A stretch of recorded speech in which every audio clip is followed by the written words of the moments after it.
Mathematics के इस नए सेशन में आपका स्वागत है। Data interpretation. बैंक पीओ में अलग अलग एग्जाम में अलग अलग तरह से नंबर ऑफ क्वेश्चंस होते हैं। फिर भी पुराने समय में भी 50 जो मैथ्स के क्वेश्चन होते थे उसमें कम से कम 20 डीआई जरूर होता था। और आज तो एसबीआई जैसे एग्जाम में 50 में 40 से 45 तक क्वेश्चंस आ जा रहे हैं। क्वेश्चंस के पैटर्न, नंबर ऑफ क्वेश्चंस लगातार चेंज हो रहे हैं। नंबर ऑफ क्वेश्चंस निश्चित नहीं है, वो कभी भी बदल सकता है। लेकिन डीआई जो है वो वाइटल रोल अदा करता है। किसी भी एग्जाम में आप जब तक डाटा इंटरप्रिटेशन में अच्छा नहीं करेंगे तब तक आपका स्कोर ऊंचा नहीं होगा, और सिलेक्शन के लिए तो इसमें अच्छा से परफॉर्म करना जरूरी है। जब ये लिखा रहता है कि डाटा इंटरप्रिटेशन, तो ऐसा लगता है कि डाटा इंटरप्रिटेशन तो एक चैप्टर है, पढ़ लेते हैं उसके बाद बना देंगे।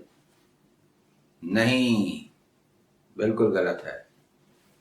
डाटा इंटरप्रिटेशन आप तब तक नहीं बना सकते ऑब्जेक्टिव एग्जाम में जब तक कि आपके बेसिक कैलकुलेशंस अच्छे ना हो, अप्रॉक्सीमेट वैल्यूज पर कमांड ना हो।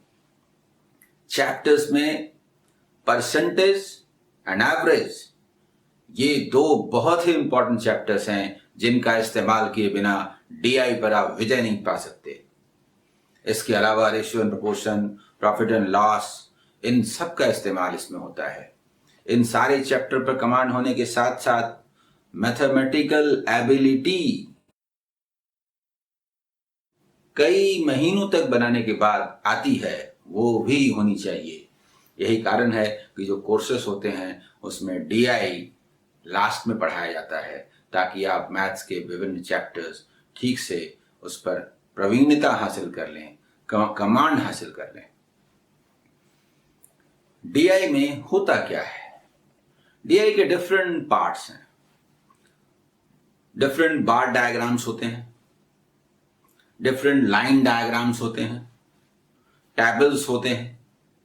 पर चाहे कुछ भी हो, मैट्रिक तक जो आप बनाते आए हैं किसी क्वेश्चन को एक पेज में, वो नहीं चलेगा। ये ऑब्जेक्टिव एग्जाम है और सब कुछ आपको तुरंत कम से कम कैलकुलेशन करते हुए करना है।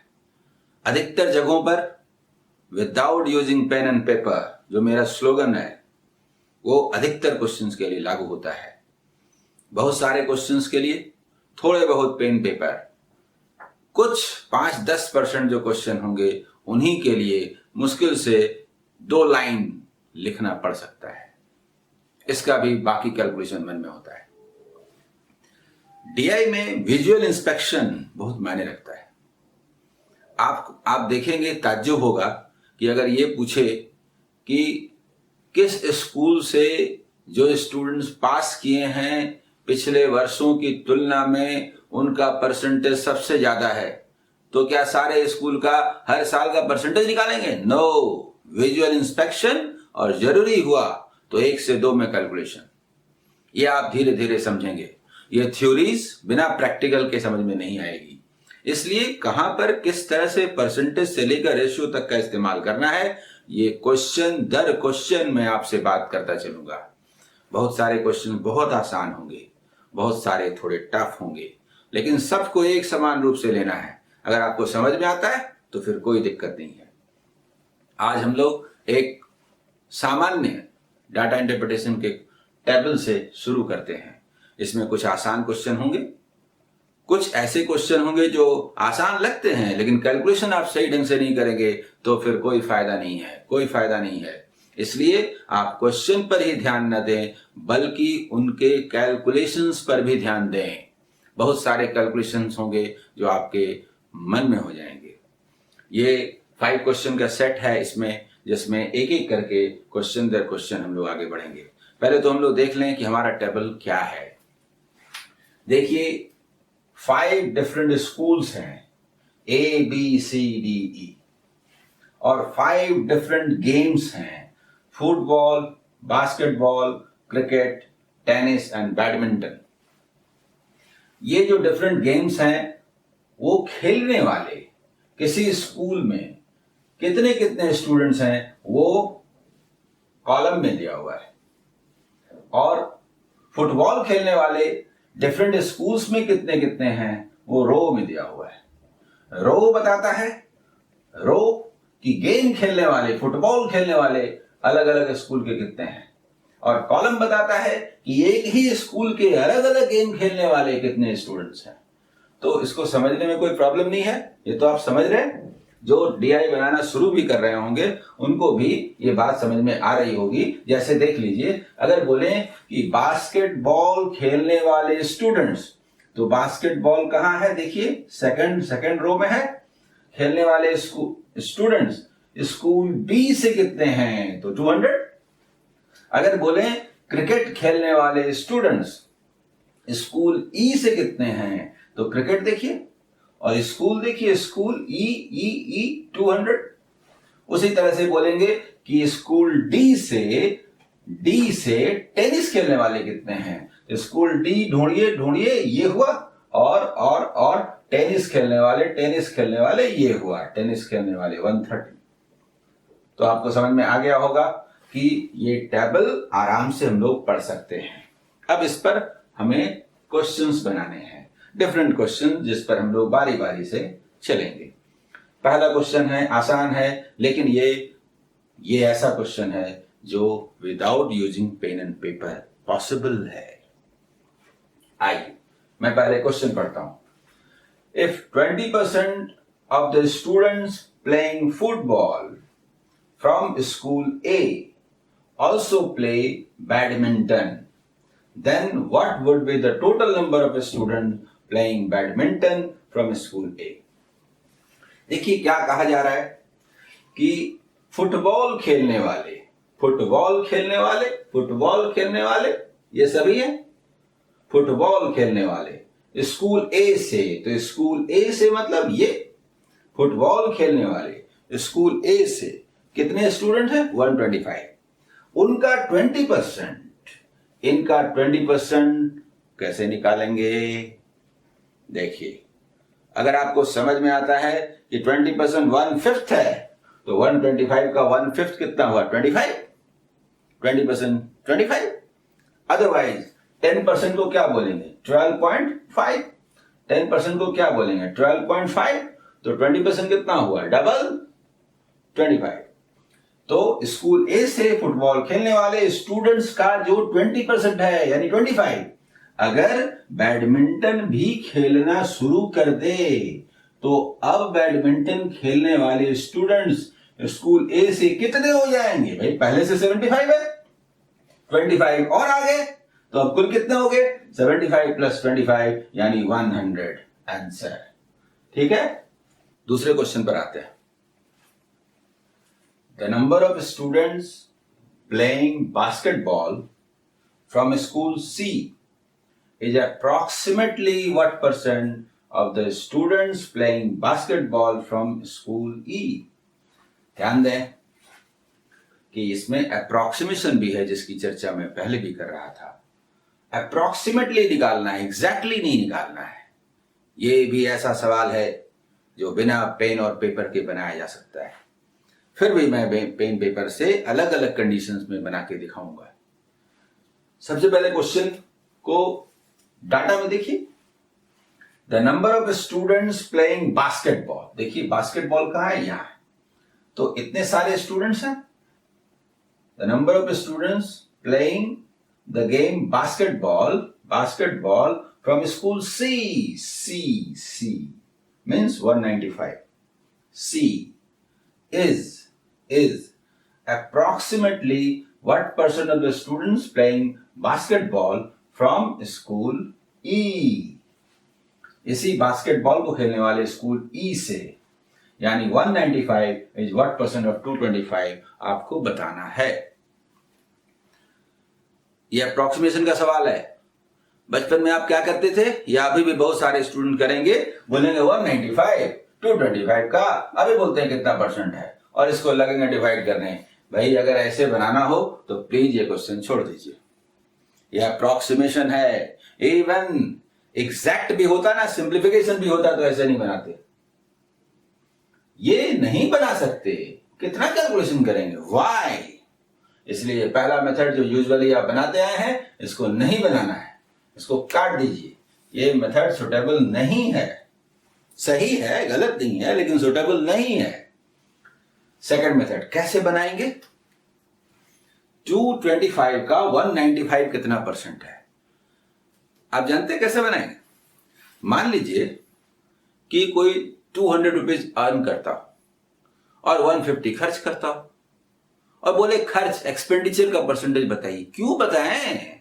200 में 150 का परसेंटेज कौन निकाले? जो सेविंग है ना, बाकी पार्ट 50, जो 200 का 1/4 है, 25% है, हटा देते हैं, रेस्ट 75% हो जाएगा। ये बहुत ही इंपॉर्टेंट तरीका है, बहुत ही मजेदार बात है, इसको बार बार इस्तेमाल करना है। 195 225 का कितना परसेंट है? कितना परसेंट है नहीं निकालेंगे। कितना परसेंट कम है निकाल लेंगे, थोड़ा सा आएगा ना, 30 कम है। 225 से 195 कितना कम है? 30 कम है। 30 का परसेंटेज निकाल के हटा देते हैं, रेस्ट हो जाएगा। कैसे निकालेंगे परसेंटेज? देखिए, 225 का मतलब 100%, तो 10% का मतलब 22.5 और 1% का मतलब 2.25। ये हमारे हथियार हैं जिनका इस्तेमाल करना है। अब आप देखिए कि 30 कितना परसेंट है, तो जरा सोचिए, तो 30 का परसेंटेज निकालना है, वो भी रफली। तो हम बोल सकते हैं ना कि जो 22.5 है, 22.5, ये तो 10% है। तो 30 में 22.5 तो 10% हो गया, तो बाकी कितना बचा? 7.5। अब 7.5 को क्या बोलेंगे? तो बोले क्या बोलेंगे भाई? 2.25 को तो 1% बोलते हैं, तो 3% का मतलब क्या होगा? 6.75, और 4% क्या होगा? 9। तो देखिए 6.75 और 9 के बीच में है कि नहीं? यानी कि ये 3% एंड 4% के बीच में है कि नहीं? अब 3 और 4 के बीच में है, यानी कि हमारा जो 30 का वैल्यू हुआ वो 13% या 14% हुआ। अब कम है कितना? अगर 13% लेस है तो 87% हुआ, 14% लेस है तो 86% हुआ। Lying between 86 and 87। आपको रफली बताना है। ऑप्शन देखिए, उसमें 86 दिया है कि 87 दिया है। देखिए जो भी है 87 है, that is B, so 87% is the answer. But this is not the best way. ऐसे आप बना सकते हैं, लेकिन ये सबसे अच्छा तरीका नहीं है। जब भी हमें परसेंटेज निकालना हो, हम बेसिस को, अगर यूनिट प्लेस पर 5 है तो हम डबल करना चाहते हैं। 25 है, 25 का मल्टीपल है, तो हम 4 टाइम्स करना चाहते हैं। इससे हमारा पूरा क्वेश्चन ही आसान हो जाता है। ये पूरा कैलकुलेशन आप मन में कर सकते हैं। देखिए 225 में 30 का परसेंटेज निकालना है, मतलब कितना कम है। 225 में निकालना तो 195 का है, लेकिन 195 का हम क्यों निकालें? कितना कम है इसका परसेंटेज निकालते हैं ना, कितना लेस है, तो 30 लेस है, डबल कर दीजिए, डबल। तो 450 में 60 लेस है, नहीं और डबल कर दीजिए, और डबल। 900 में 120 लेस है, ये तो हो गया। अब तो कुछ है ही नहीं। 900 में 120 का मतलब जानते हैं? 10% कितना है? 90। 10% कितना है? 90। तो 120 में 90 का तो मतलब 10% हो गया।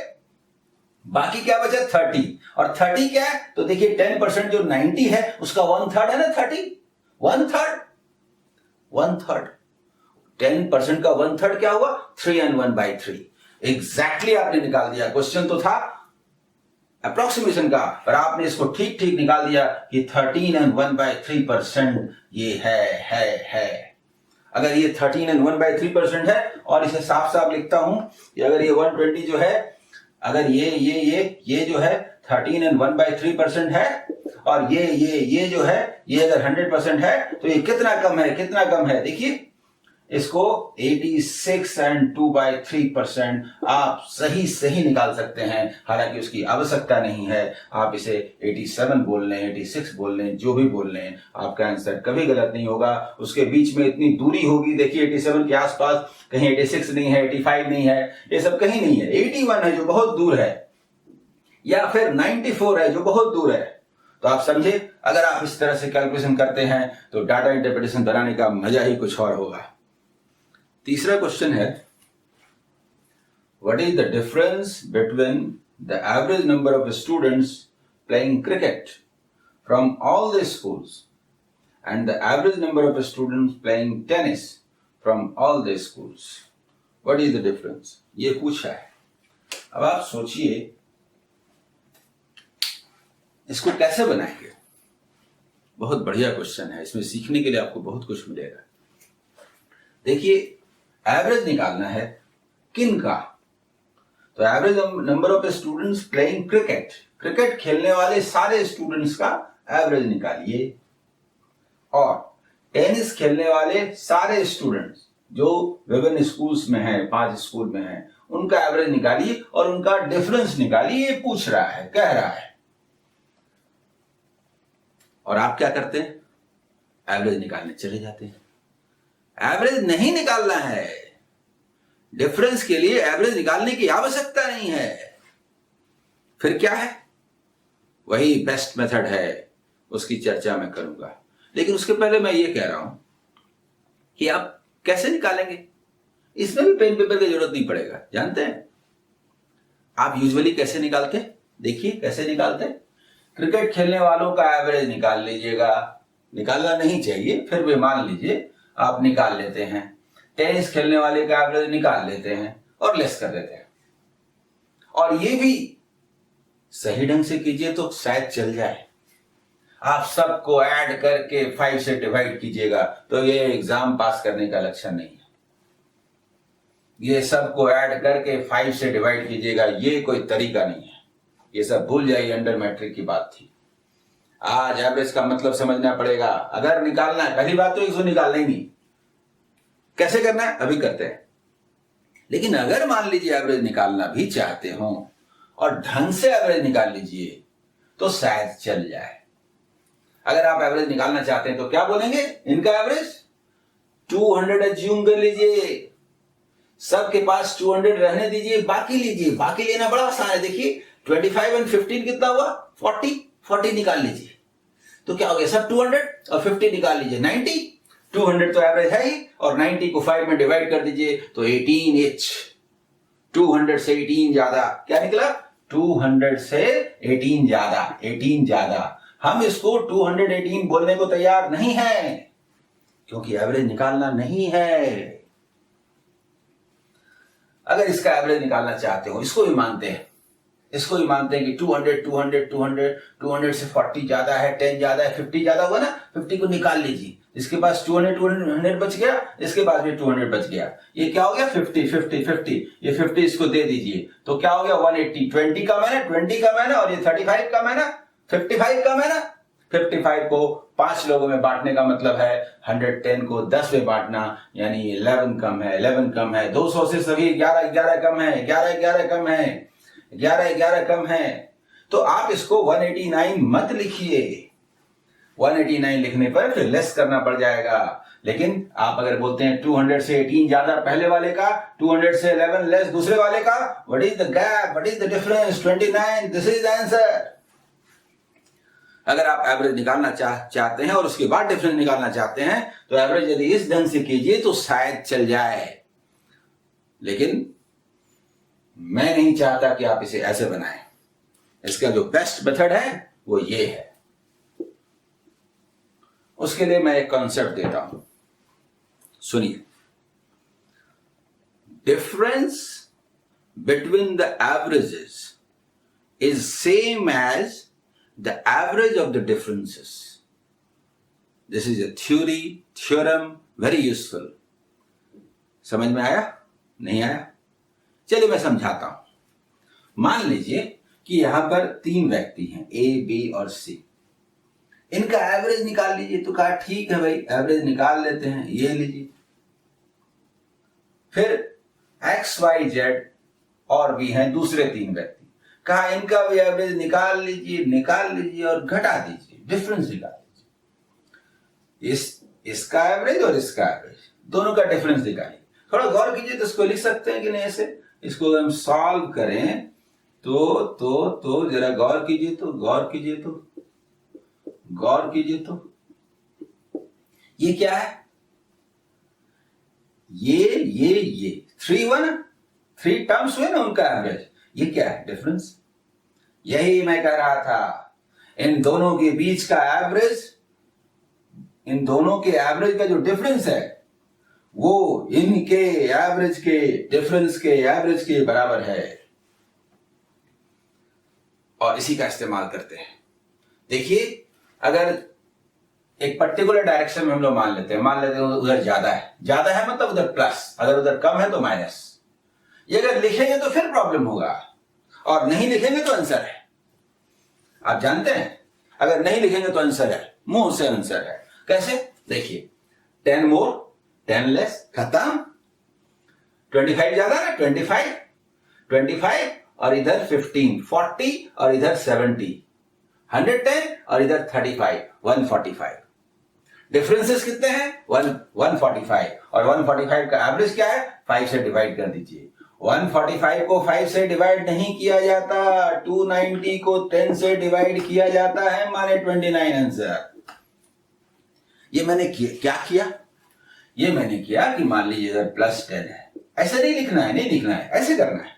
लिखिएगा तो देखिए ना क्या प्रॉब्लम आएगा। आपको लगेगा क्या कर रहे हैं, ज्यादा माने +25, इधर 70, 85। देखिए, कैलकुलेशन करने में भी दिक्कत हो रही है। 85, इधर कितना हो रहा है? इधर 35। अब इस सब को सम कीजिए, निकालिए। देखिए दिक्कत हो रही है कि नहीं? सबको सम कीजिए, ये सब का एवरेज निकालिए। ये कट गया 0, इस सबको जोड़िए, ऐड कीजिए, ये वाला किए तो कितना हुआ? 110 हुआ। 35, 145 by 5 मीन्स दिस। इसीलिए ये कैलकुलेशन मन में करने हैं। अगर आप ऐसे करते हैं without using pen and paper, you can solve. यहीं पर लिखा हुआ था ये डाटा, यहीं पर आप कैलकुलेट कर लेते। मैंने यहां पर फ्रेश इसलिए लिखा ताकि आपको बातें ठीक साफ समझ में आए। हमारा 4th क्वेश्चन है, the number of students playing football from school D, playing football from school D means 175, is what percent of the total number of students playing all the given games from that school.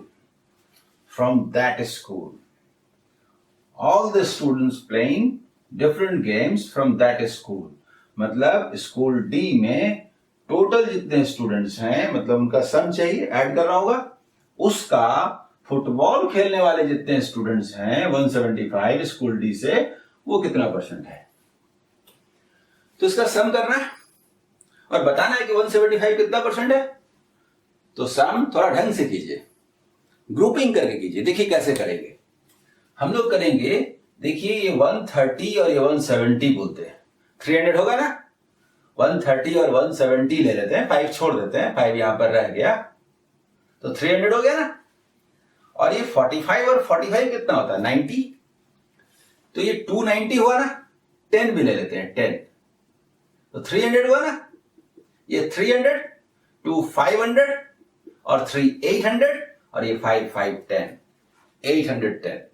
यानी 175 जो है वो 810 का कितना % है। Usually जो आप ऐसे बनाने की मंशा रखते हैं तो खबरदार, ऐसे नहीं बनाना है। ऐसे बना करके आप एग्जाम पास नहीं कर सकते।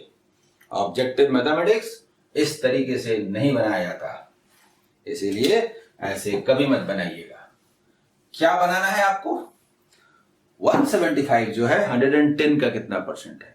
और एक मजेदार बात यह है कि आपको राउंड ऑफ करना है 2 डिजिट्स आफ्टर डेसिमल। अप्रोक्सीमेशन नहीं है, लेकिन अगर आप सही तरीके से बनाते हैं तो आप आराम से इसका आंसर दे सकते हैं। आप सोचिए, पहले पेन अगर यूज ना करें तो हम लोग क्या देख रहे हैं? 810 निकला ना, 810 सम किया, 810 का 175 कितना % है? अरे भाई 81 को तो बोलते ही है ना 10%, तो 162 कितना हुआ? 20%। तो 162 का मतलब 20%, कितना है? 175। तो 162 से 175 कितना ज्यादा है? 30, 13 को क्या बोलते हैं? बोलिए, कुछ नहीं बोलते हैं। अरे 1% को करीब 8.1 बोलते हैं, 8 पॉइंट समथिंग। 2% को बोलेंगे 16 पॉइंट समथिंग। तो 1 और 2 के बीच में, 8 और 16 के बीच में 13 है कि नहीं? तो इसका मतलब क्या हुआ, 1 और 2 के बीच में अगर 13 है तो 20% पहले हो चुका था, 21 पॉइंट समथिंग, 21 और 22 के बीच में आंसर है। और वो भी कहां है, तो आप आसानी से बता सकते हैं कि इसके हाफ के ऊपर है ना नीचे है, यानी 0.5 से ऊपर है कि नीचे है। तो आप देखिए 13 जो है 16 के नजदीक है ना, और 8 से दूर है ना, इसका मतलब क्या, हाफ से थोड़ा ऊपर खिसका हुआ है ना, यानी 0.5 से ऊपर होगा ना। अगर 1% के अंदर भी एक तुलना करना हो तो भी आप सही आंसर दे सकते हैं। 21.5 से ऊपर आंसर होगा। 21 और 22 के बीच में 5.5 से ऊपर है। क्यों ऊपर है, देखिए इधर, इधर 3 का गैप है, इधर 5 का गैप है लगभग। तो गैप है मतलब ये उधर खिसका हुआ है, यानी हाफ से उधर खिसका हुआ है। खिसका हुआ मतलब 21.5 से ऊपर वाला देखिए तो 21.5 और 6 के बीच में answer B, this is answer, 21.59 is answer. इस तरीके से ऑब्जेक्टिव मैथमेटिक्स आपको बनानी पड़ेगी। आज के इस डीआई सेक्शन का 5वां और लास्ट क्वेश्चन है, 5th। What is the difference between the average number of students playing all the given games from school B? School B, what is the average? तो average निकाल लिया, and the number of students playing badminton from that school. Question समझ रहे हैं? School B से badminton खेलने वाले जितने हैं यानी 125, और स्कूल बी से जितने भी स्टूडेंट्स हैं जो डिफरेंट गेम्स खेलते हैं उनका जो एवरेज है उसमें और इस 125 में क्या डिफरेंस है, ये निकालना है। एवरेज निकाले। एवरेज के लिए पेन पेपर की जरूरत नहीं है ना, देखिए हमने अलग से लिख दिया, जरूरत नहीं है। 200 एज्यूम कर लीजिए कि भाई एवरेज 200 है, तो 50 और 10 60 निकल गया, तो सबके पास 200 हो गया, और 60 इसको दे दीजिए तो ये 185 हो गया। ये भी 200 हो जाता यदि 15 और होता, यानी 15 लेस है। सब में बांट दीजिए पांचों में तो 3 लेस हो जाएगा, तो 200 ना होके 3 लेस हो जाएगा 197। इसका एवरेज कितना हुआ, इसका एवरेज कितना हुआ, इसका एवरेज कितना हुआ 197 और ये 225, इसका डिफरेंस हुआ 25। ये आपने देखा, डाटा इंटरप्रिटेशन हमने शुरू किया है और ये चलेगा, दूसरे चैप्टर्स भी चलेंगे। आप तमाम स्टूडेंट्स बिना इस बात की परवाह किए हुए कि आप कमजोर हैं आगे बढ़िए। दूसरे की बात मत सुनिए, ये मत सुनिए कि आप कमजोर हैं, आप पास नहीं कर सकते। कोई कमजोर नहीं होता, सिर्फ डिटर्मिनेशन हो जाए तो आप हर वो गोल हासिल कर सकते हैं जो आप तय कर लेंगे।